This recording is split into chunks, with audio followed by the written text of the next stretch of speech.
कृष्ण और सुदामा की दोस्ती के बारे में तो सभी को पता होगा। अगर किसी को दोस्ती की मिसाल देनी हो तो सबसे पहला नाम कृष्ण और सुदामा की दोस्ती का आता है। कृष्ण जी का जन्म एक संपन्न परिवार में हुआ था, तो वहीं सुदामा जी एक ब्राह्मण थे। दोनों में बहुत फर्क था, लेकिन दोस्ती बिल्कुल पक्की थी। शास्त्रों में बताया गया है कि सुदामा भी पहले अमीर हुआ करते थे, लेकिन उनके साथ ऐसा क्या हुआ कि सुदामा इतने गरीब हो गए? इसकी क्या वजह थी? इसके पीछे की क्या कहानी है? आइए दोस्तों जानते हैं। पौराणिक कथा के अनुसार एक अत्यंत गरीब ब्राह्मणी थी। वह पूरी तरह से भिक्षा मांगकर रहती थी, लेकिन दुर्भाग्य से एक ऐसा समय भी आया जब उसे 5 दिनों तक भिक्षा नहीं मिली। 5 दिन वह भगवान को याद करके सोती थी। 6ठे दिन केवल उसे 2 मुट्ठी चना मिला। चना पाकर वह बहुत ही खुश हुई, लेकिन जब तक वह झोपड़ी में पहुंची तब तक रात हो चुकी थी। ब्राह्मणी ने सोचा कि मैं इस चने को रात में नहीं खाऊंगी, सुबह कृष्ण को भोग लगाकर ही इस चने को खाऊंगी। ऐसा सोचकर ब्राह्मणी ने चनों को एक कपड़े में बांध दिया और कृष्ण का नाम याद करके गहरी नींद में सो गई।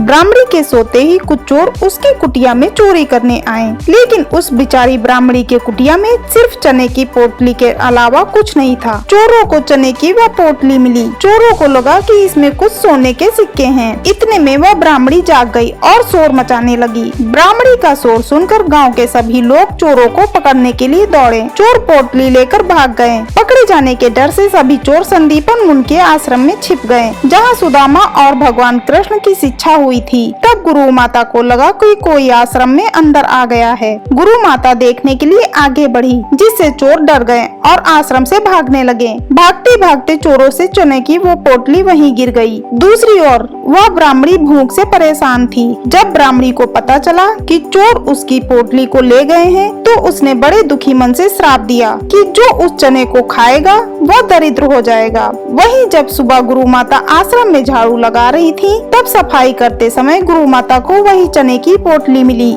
गुरु माता ने पोटली को खोल के देखा तो उसमें चने थे। सुदामा जी और कृष्ण जी रोज की तरह जंगल से लकड़ी लाने जा रहे थे। तब गुरु माता ने चने की पोटली सुदामा को दी और कहा, बेटा भूख लगे तो खा लेना। सुदामा तो जन्मजात से ब्रह्म ज्ञानी थे। जैसे ही चने की पोटली सुदामा ने अपने हाथ में ली, वैसे ही उन्हें सारा रहस्य मालूम हो गया। सुदामा ने सोचा, गुरु माता ने कहा है यह चने दोनों लोग बराबर बांट के खाना, लेकिन ये चने अगर मैंने श्री कृष्ण को खिला दिए तो सारी सृष्टि दरिद्र हो जाएगी। मैं ऐसा नहीं करूँगा। मेरे जीवित रहते मेरे प्रभु दरिद्र हो जाएं, ऐसा कदापि नहीं होगा। इसी बात के डर से सुदामा ने सारे चने खुद खा लिए। दरिद्रता का श्राप सुदामा जी ने स्वयं ले लिया, लेकिन अपने मित्र श्री कृष्ण को एक चने का दाना भी नहीं दिया। तो सुदामा ने ऐसे निभाई अपनी दोस्ती और खुद एक गरीब बन गए। अगर वीडियो पसंद आई हो तो वीडियो को लाइक और चैनल को सब्सक्राइब करना न भूलें।